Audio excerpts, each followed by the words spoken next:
Forgive me if I use my iPad. I've been rewriting this all day. I'm designing this for the 99% who have no clue, who are disengaged. Just So stories provide a simple narrative of complex topics. Just So stories are designed to engage. They're not necessarily true, but can get people to listen and enter a discussion. The world has scary problems. Scared people make bad decisions. Those bad decisions are hurting us all, a lot. Climate change, energy use, polluted air, dwindling resources. Scary. We don't want to be afraid. It is not enjoyable at all. We like something bigger than ourselves. It turns out that something already in progress may also take care of many of the things scaring us. We love space. Almost every one of us. I don't know why. Maybe we like the idea of a frontier, greener grass somewhere. Maybe we like rockets going up. Maybe it's the beauty, but for whatever reason, it seems to make us happy. It makes us even happier to learn that space exploration is not dead, that we are on the edge of a new era. We know this because private enterprise is beginning to drive it, not just the government. Ordinary people are driving it, people not too different than you or I. Companies are already involved in everything I'll talk about. Several want to make getting to space much cheaper. SpaceX, for example, hopes to reduce the cost of getting a kilogram into space down to $800 or so. That means we can put lots of things in space, not just people, not just junk, and not just research telescopes. Commercial things, lots of satellites, looking at lots of stuff. For instance, we can have satellites dedicated to simply prospecting for asteroids. Sure, we might find an asteroid about to hit us. That's always exciting. That Russian meteor generated a lot of excitement and a lot of speculations, but asteroids will be really important for their resources. Because asteroids are made up of so many of the same things we value here on Earth, but cost too much to transport away from the Earth into space.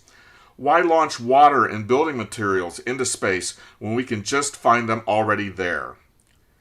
Planetary Resources wants to capture asteroids and use them to produce the materials needed in space.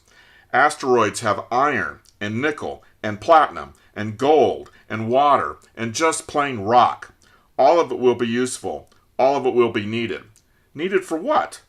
Well, it's obvious why we need water, but we can use the rest to build things, a lot of different things. We can use these materials to build facilities in space, housing many thousands and thousands of workers. Well, why?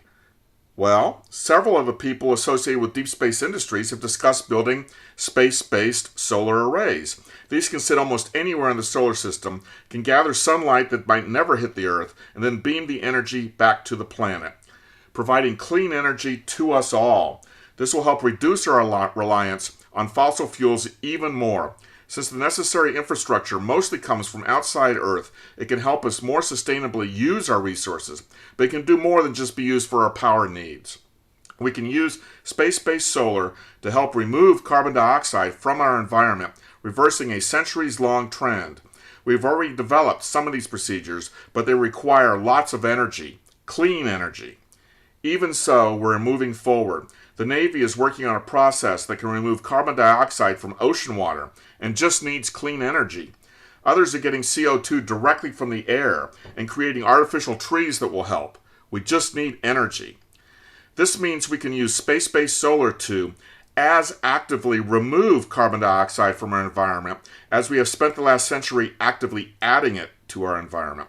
We might begin doing in decades what natural processes would take thousands of years to accomplish. In the process of healing our planet by using space, we will have created manned outposts on the far side of the moon. These will command robots that will let us explore the moon for even more resources, or build habitats. We will have generated engines capable of getting us to Mars in a few months, where we could now set up outposts in orbit to use robots to explore Mars, just as we did the moon, all without having to enter or leave a deep gravity well. Newer technologies using nuclear-powered engines will provide us the outer planets to explore. We will have made mankind a space-faring species, traveling the width of the solar system, capable of living and working in space. Climate, energy, pollution, resources. Not scary anymore. The frontier is opening up, one that will last for a long time, all because of an asteroid, an asteroid that saved mankind.